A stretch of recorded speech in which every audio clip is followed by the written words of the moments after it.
So I have two movies from Mike's list that I am moving.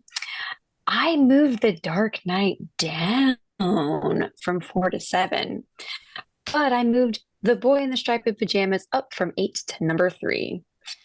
And I added a bunch of new movies. Mhm. So if we were still voting on lists, I'm positive that I would lose, but I put Twilight as my number 8.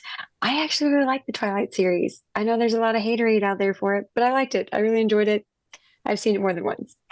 So then, of course, the Dark Knight to number 7. So my number 6 is Step Brothers, a Mhm. comedy, which I have watched many times over and have quoted probably way too many times in my life.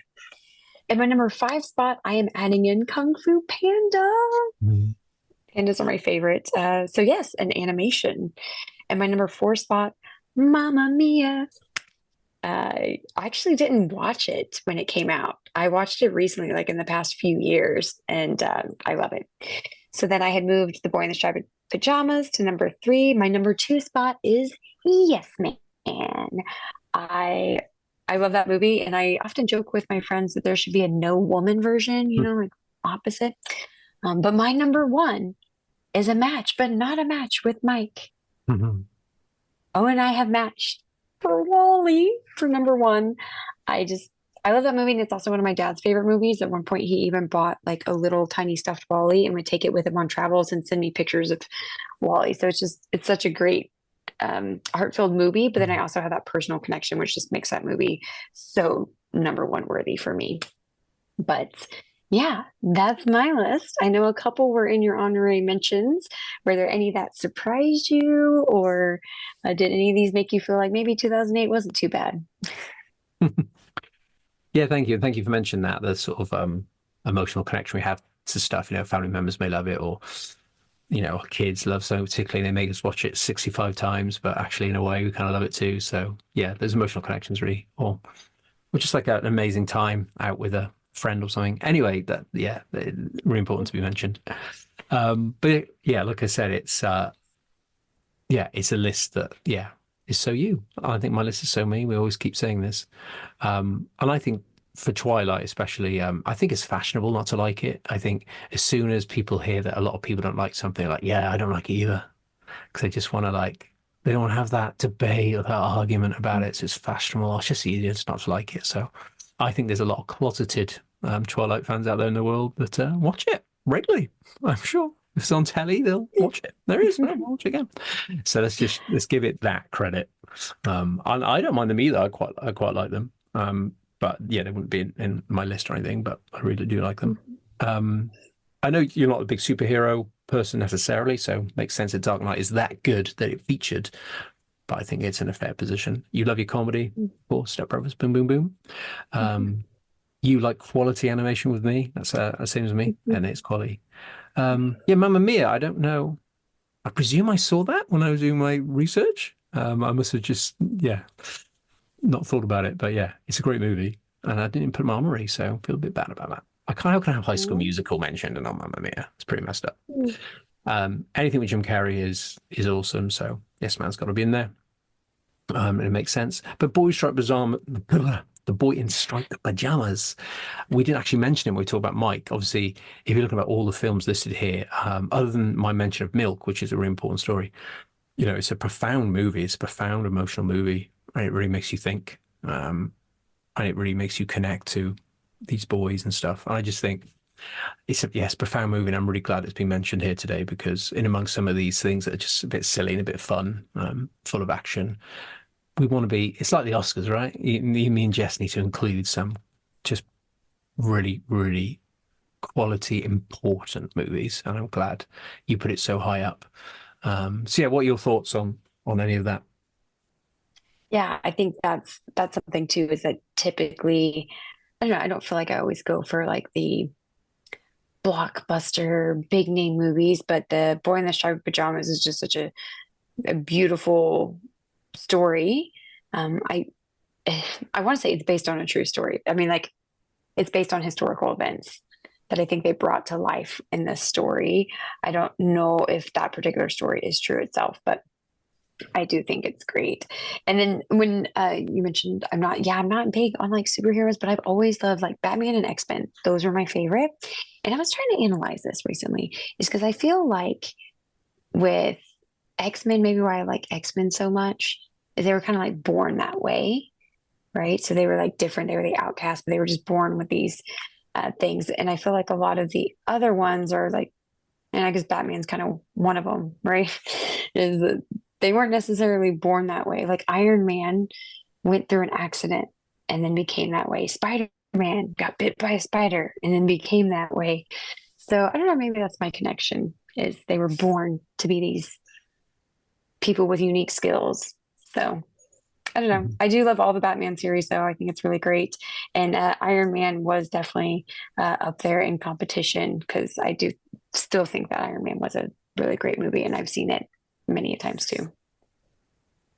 Yeah, thank you. And I can't believe after all these episodes, that's not been mentioned as a theory. And you're right. Yeah, the ones that are born with it and the ones that have gained it. That's a really, really, really cool point that's never come up. Yeah, and you're spot on. Yeah, you're 100% right. The X-Men and Batman isn't even got powers as such, if you think about it. Mm-hmm. So, um, yeah, God, you're making me maybe reevaluate my love of Marvel now.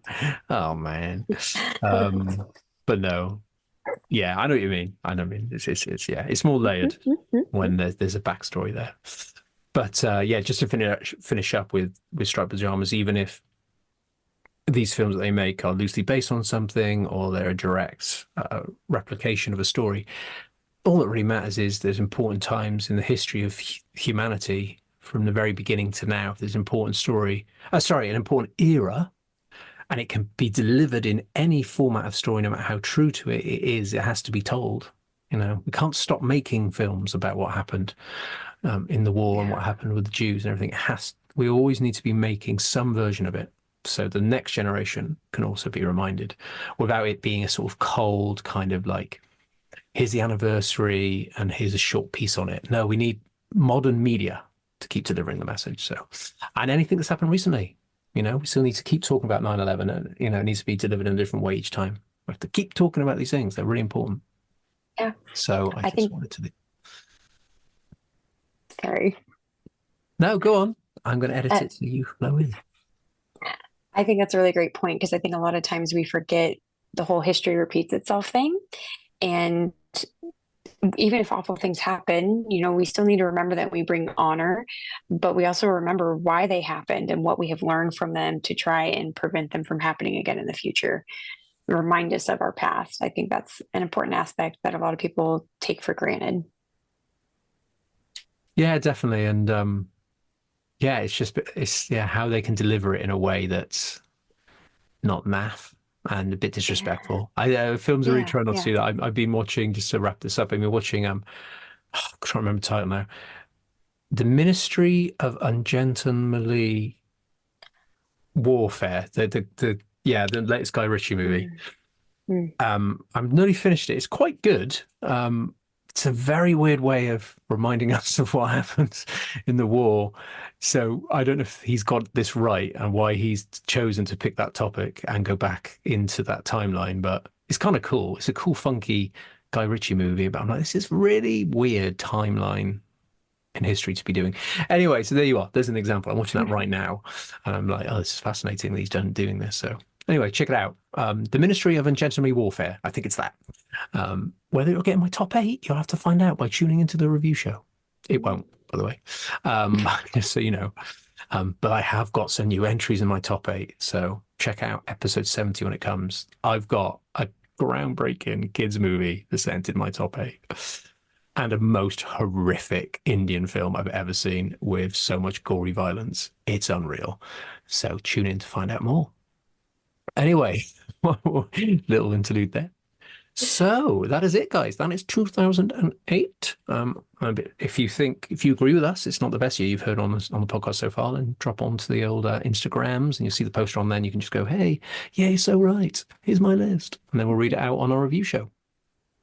But other than that, um, I always enjoy, no matter what lists we do, still enjoyable regardless.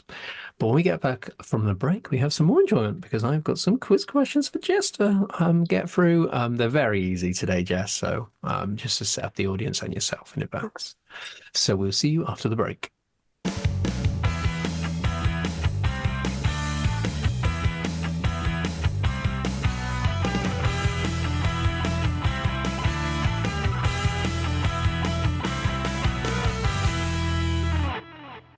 Welcome back, everybody. We have got some time for some quizzes.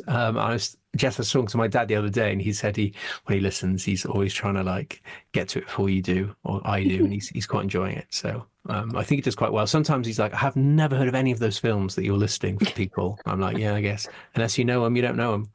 I pick people that you know, Jess, or should know. Why would the hell would I pick some random, French actor or something you wouldn't know? Be crazy.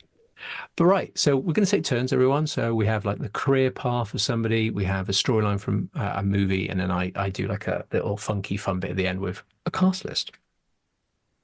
So let's kick off. I have an actor for you, Jess, a male actor, that is. Okay, Jess, here we go. So we have a male actor, and we're looking at 1993 to kick us off, and the film Made in America with Whoopi Goldberg.